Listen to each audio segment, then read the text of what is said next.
नमस्कार, आप देख रहे हैं स्काई इंडिया टीवी। मैं हूं आपके साथ अपूर्वा।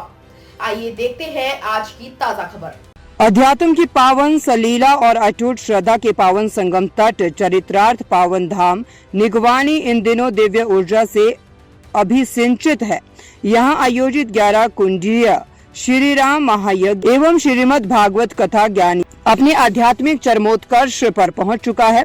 जगत गुरु स्वामी श्री रामलालाचार्य जी महाराज खजूरी ताल पीठाधीश्वर के ओजस्वी सानिध्य में संचालित ये अनुष्ठान न केवल क्षेत्र की धार्मिक जड़ों को सींच रहा है, बल्कि सामाजिक पुनर्जागरण का नया अध्याय भी लिख रहा है। आध्यात्मिक ऊर्जा और लोक कल्याण का महाकुंभ। गत 18 फरवरी से निरंतर प्रज्वलित यज्ञ की आहुतियों ने समूचे अचल को राममय कर दिया है। इस अनुष्ठान की महत्ता पर प्रकाश डालते हुए जगत गुरु जी ने रेखांकित किया है कि आयोजन मात्र कर्मकांड नहीं, अपितु क्षेत्र की आर्थिक, सामाजिक और धार्मिक अभ्युदय का एक सशक्त सोपान है। उन्होंने घोषणा की है कि सांस्कृतिक चेतना को अक्षुण्ण रखने हेतु ये आध्यात्मिक अभियान आगामी 12 वर्षों तक अनवरत प्रति वर्ष इसी भव्यता के साथ आयोजित किया जाता रहेगा। सामाजिक समरसता एवं घर वापसी का शंखनाद। इस महायज्ञ का सबसे प्रभावी पक्ष सामाजिक शुद्धि और सर्वधर्म बोध के रूप में उभर कर सामने आया है। महाराज जी ने बड़ी स्पष्टता के साथ संदेश दिया है कि भटकाऊ वंश सनातन मार्ग का त्याग करने वाले बंधुओं को प्रेम, संस्कार और आत्मीयता के साथ पुनः मुख्यधारा में सम्मिलित कर घर वापसी करवाई जाएगी। जाति पाति पूछे नहीं कोई, हरि को भजे सो हरि का होई के मूल मंत्र को चरित्रार्थ करते हुए यहाँ छुआछूत और भेदभाव की बेड़ियों को काटकर एक अखंड और समरस समाज की परिकल्पना को मूर्त रूप दिया जा रहा है। शनिवार को होगा पूर्ण आहुति का महोत्सव और सुरमई संध्या। कल यानी 28 फरवरी 2026 शनिवार को इस भव्य अनुष्ठान की पूर्णाहुति होगी। कार्यक्रम की रूपरेखा अत्यंत भव्य है। विशेष हवन एवं पूर्णाहुति ब्रह्म मुहूर्त से विधि विधान के साथ आहुतियां अर्पित की जाएगी। विशाल भंडारा प्रातःकाल से ही महाप्रसाद का वितरण होगा, जिसमें हजारों श्रद्धालुओं के सम्मिलित होने की संभावना है। सांस्कृतिक आकर्षण। राष्ट्रीय भजन गायिका शहनाज अख्तर अपनी सुरमई प्रस्तुतियों से भक्ति की अविरल धारा प्रवाहित करेगी। आयोजन समिति ने समस्त क्षेत्रवासियों से इस पुनीत बेला में साक्षी बनने का आह्वान किया है। राष्ट्र निर्माण में मीडिया की भूमिका को स्वीकारते हुए जगत गुरु रामानंदाचार्य जी ने कार्यक्रम के दौरान उपस्थित पत्रकार बंधुओं का आत्मीय अभिनंदन किया। उन्होंने पत्रकारों को सत्य का प्रहरी बताते हुए उनके मंगल भविष्य की कामना की और राष्ट्र हित में उनके योगदान हेतु आशीर्वाद प्रदान। शरण तीर्थ है। यहाँ पे पत्थर में भगवान श्री राम के लगभग हजारों जगह स्थल में भगवान श्री राम के चरण चिन्ह है, लक्ष्मण जी के चरण चिन्ह है, माता जानकी जी के चरण चिन्ह है, भीम पांडवों के भी चरण चिन्ह यहाँ पे मिलते हैं। सामने श्री राम शिला है जिसपे भगवान श्री राम विराजमान थे। इस शिला की विशेषता है कि यह हमेशा ठंडी रहती है, उसमें कभी भी गर्मी नहीं होती। जितनी गर्मी होगी उतनी ही ठंडी शिला होगी। इसके अलावा लक्ष्मण शिला, पांडव शिला भी है जगह जगह, जैसे नर्मदा कुंड है। इसके अलावा भी गंगा कुंड, यमुना कुंड इत्यादि अनेक कुंड भी यहाँ पे लगभग 7 कुंड और भी मौजूद है, जिसमें कि इन कुंडों में पानी अभी नहीं है।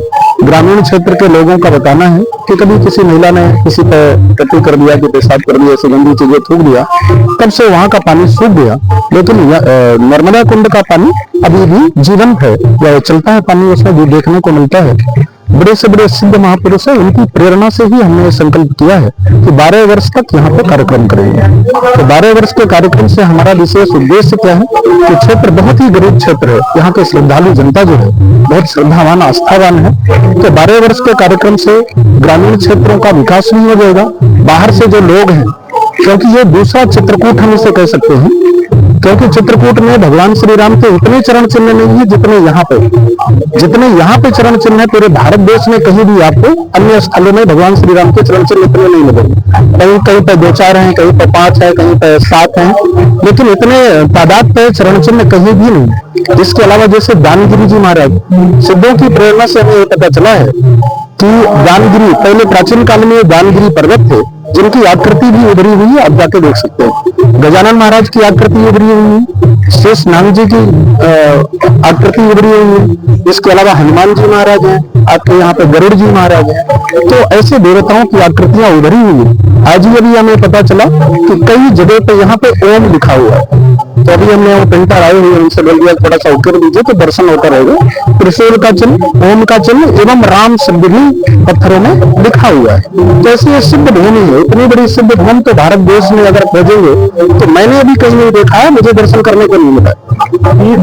देखिए सरकार से तो हम कहेंगे कि बिल्कुल जोड़ें और जिससे कि जनता को लाभ होना चाहिए, यहाँ का विकास होना चाहिए और क्षेत्रीय जनता या भारत देश की कहीं की भी जनता हो, अभी तक श्री रामशिला की परिक्रमा करने के बाद में लगभग उत्तर प्रदेश, बिहार और आपके छत्तीसगढ़ और मध्य प्रदेश के लोगों को उन बीमारियों से, उन परिस्थितियों में ऐसी वस्तुओं से लाभ हुआ है जिसका कोई इलाज ही नहीं था।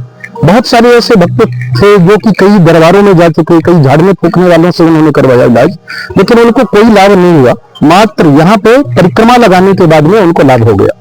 तो क्षेत्र के लिए हर व्यक्ति को मैं यही कहूंगा, चाहे वो गरीब लोग हों चाहे अमीर लोग हों, देखिए हमारा तो संदेश ही कि जाति पात पूछे नहीं कोई, हरि को भजे सो हरि का होई। ये कोई जातिवाद, पंथवाद या राजनीतिक कोई कार्यक्रम नहीं है। मैं जगत गुरु रामानंदाचार्य रामलीलाचार्य हूँ, तो हर व्यक्ति पर श्री राम भक्ति का संचार हो, धर्म से वह जुड़ जाएं, सनातन से जुड़ जाएं और सनातन से जुड़ने के बाद में हर व्यक्ति को यहाँ पे रोजगार मिले और क्षेत्रीय जितनी भी जनता है या कि पूरे देश की जनता, मैं उसको ये जरूर कहूंगा कि यहाँ करके परिक्रमा अवश्य लगाएं। परिक्रमा लगाने के बाद में मात्र यहाँ बैठने के बाद में अपने आप ही ये पता चल जाता है कि हम किस जगह पे बैठे हुए हैं। अपने आप में यहाँ की ऊर्जा, यहाँ के परमाणु हमारे पे बिल्कुल आते हैं और ऐसा लगता है कि निश्चित हम किसी विशेष जगह पे बैठे हैं। अपने आप भजन पूजन करने की इच्छा होने लगती है, परिक्रमा लगाने की इच्छा होने लगती है। और सबसे प्रमाणित क्षेत्र श्री रामशिला ही है, जो कि कितनी जून के महीने में देखो, मई के महीने में देखो तो हमेशा यह शीतल ही आपको मिलेंगी।